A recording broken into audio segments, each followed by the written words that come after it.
పాకిస్తాన్లో జిహాద్ అని చెప్పి విప్లవాలు చేస్తుంటే మన హిందుస్థాన్లో మటుకు ఈ బత్తాయి గ్యాంగ్ జై శ్రీరామ్ అని చెప్పి విప్లవాలు చేస్తున్నాం.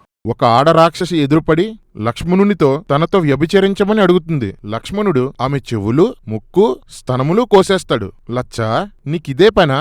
అయినా స్తనాలేం చేసుకుంటావు లచ్చా?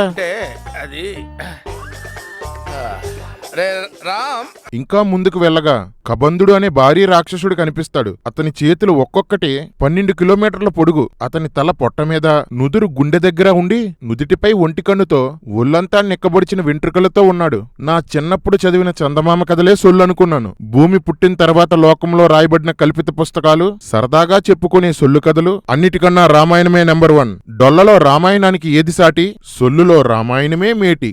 జై శ్రీరామ్. ఆ కబంధుడు రామలక్ష్మణులను చేతులతో పట్టుకొని నొక్కుతూ తన వైపు తీసుకుపోతుంటే ఇద్దరూ మూర్చబోయారు. మూర్ఛ రామాయణం కదా, అలాగే ఉంటది. అంతలో తేరుకొని రాముడు ఒక భుజాన్ని, లక్ష్మణుడు ఒక భుజాన్ని నరికేస్తారు. రే ఎర్రి కుక్కలు, దేంతో నరికర్రా?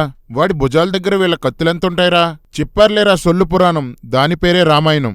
రాక్షసుడు క్రిందపడి మీరెవరని అడిగితే ఇక్ష్వాకు వంశం నుండి కథ చెప్తాడు. ఇక తెలిసిందే కదా సొల్లు. రాక్షసుడు మునిశాపం నుండి బయటకు వస్తాడు. మీకోసమే ఎదురు చూస్తున్నాను అంటాడు. వచ్చాడు కాల్చాడు సచ్చాడు రిపీటు, వచ్చాడు కాల్చాడు సచ్చాడు రిపీటు రిపీటు. నా వల్ల కాదు అన్నయ్య, నా వల్ల కాదు.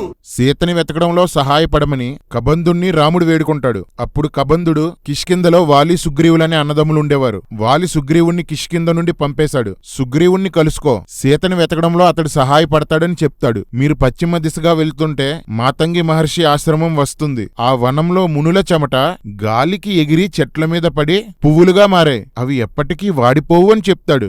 జేమ్స్ క్యామరూన్ అవతార్ కన్నా పెద్ద ఫిక్షన్లా ఉందేంట్రా మీ రామాయణం? అటు చూడు, అటు చూడు బే.